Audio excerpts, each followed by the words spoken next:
యోగాలో విపరీత కరణి, ద్విపాద శీర్ష బంధాసనం చాలా బాగా ఉపయోగపడుతుంది.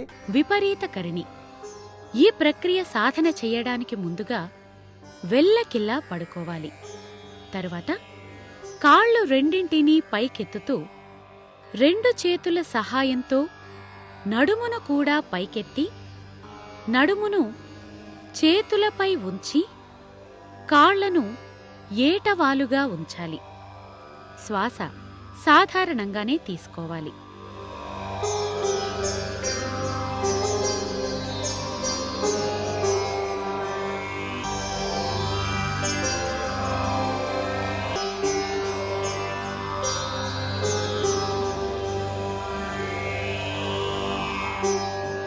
ఇలా ఈ భంగిమలో ఉండగలిగినంత సమయం ఉండి తిరిగి నెమ్మదిగా యథాస్థానానికి రావాలి.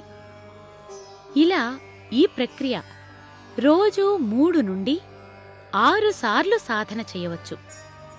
రెండవ ప్రక్రియ ద్విపాద శీర్ష బంధాసనం. ఈ ఆసనం సాధన చేయడానికి ముందుగా కూర్చొని కాళ్ళు రెండింటినీ ముందుకు చాచాలి. ఇప్పుడు ఎడమ కాలును పైకెత్తుతూ 2 చేతుల సహాయంతో ఎడమ భుజం మీదుగా మెడపై ఉంచాలి. తర్వాత కుడి చేత్తో కుడి కాలును పైకెత్తుతూ కుడి భుజం మీదుగా ఎడమ కాలు మడమపై బంధించి ఉంచాలి. చేతులు రెండింటినీ నేలపై నమస్కార ముద్రలో ఉంచాలి. శ్వాస సాధారణంగానే తీసుకోవాలి.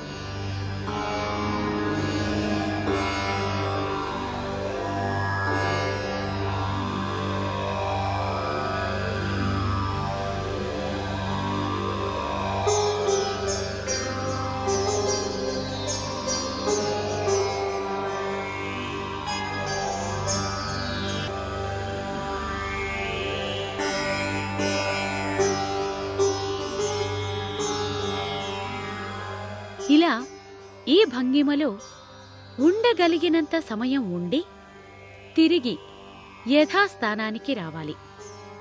ఇలా ఈ ఆసనం రోజూ 4 నుండి 6 సార్లు సాధన చేయవచ్చు.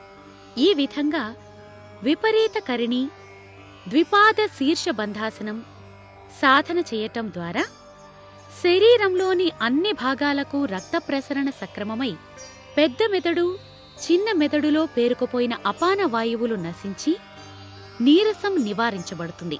ఈ ప్రక్రియల తర్వాత ధ్యానం చేసి అమృత తుల్యాసనం వేయటం ద్వారా శరీరంలోని అన్ని అవయవాలకు విశ్రాంతి దొరుకుతుంది.